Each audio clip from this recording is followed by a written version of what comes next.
तर मुंबई शहर आणि उपनगरासह ठाण्यात रात्रभर पावसाची संततधार पाहायला मिळाली। पहाटेपासूनच पावसाची उसंत पाहायला मिळाली, मात्र ढगाळ वातावरण कायम आहे। मुंबई, ठाणे, रायगडला हवामान विभागाकडून मुसळधार पावसाचा इशारा देण्यात आलाय। रायगड, रत्नागिरी, सिंधुदुर्गला देखील आज येलो अलर्ट जारी करण्यात आलाय, तर पुणे, सातारा जिल्ह्याला देखील येलो अलर्ट जारी करण्यात आलाय। तर राज्यभरातील पावसाची परिस्थिती आपण पाहतोय। पुणे, सातारा जिल्ह्यालाही येलो अलर्ट जारी करण्यात आलेला आहे।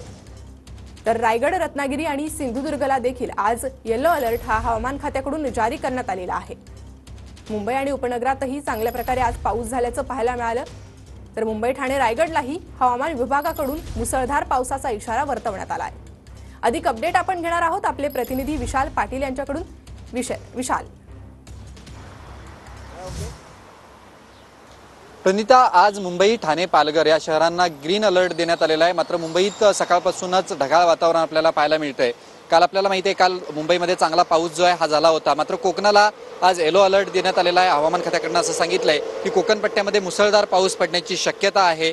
रायगड, रत्नागिरी आणि सिंधुदुर्ग या शहरांना येलो अलर्ट देण्यात आलेला आहे। तर पश्चिम महाराष्ट्रातील सातारा आणि पुणे या शहरांना येलो अलर्ट दिलेला आहे। खरं तर मुंबईकरांचं जर आपण पाहायला गेलं तर सकाळपासूनच मुंबईत पाऊस जो आहे हा पडलेला नाहीये, फक्त ढगाळ वातावरण आपल्याला पाहायला मिळतंय।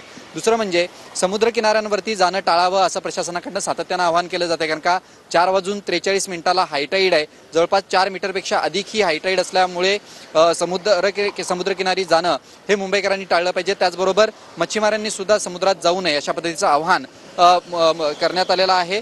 एकंदरीत जर पाहायला गेलं तर आज पाऊस मुंबईत नसल्या कारणांमुळे वाहतूक सुद्धा जी आहे ही सुरळीत आहे। काल सकाळपासूनच पावसाची रिपरिप होती, त्यामुळे काल मुंबईकरांना वाहतूक कोंडीचा जो आहे हा सामना करावा लागला होता। संध्याकाळच्या सत्रातही जोरदार पाऊस झाल्यामुळे मुंबईकरांना वाहतूक कोंडीचा सामना करावा लागला होता। मात्र आज सकाळच्या सत्रात जर आपण पाहायला गेलं तर ढगाळ वातावरण मुंबईत आपल्याला पाहायला मिळतंय। त्यामुळे विशाल, पावसासंदर्भात अधिक अपडेट तुमच्याकडनं घेऊ। तुर्तास धन्यवाद या सविस्तर माहितीबाबत।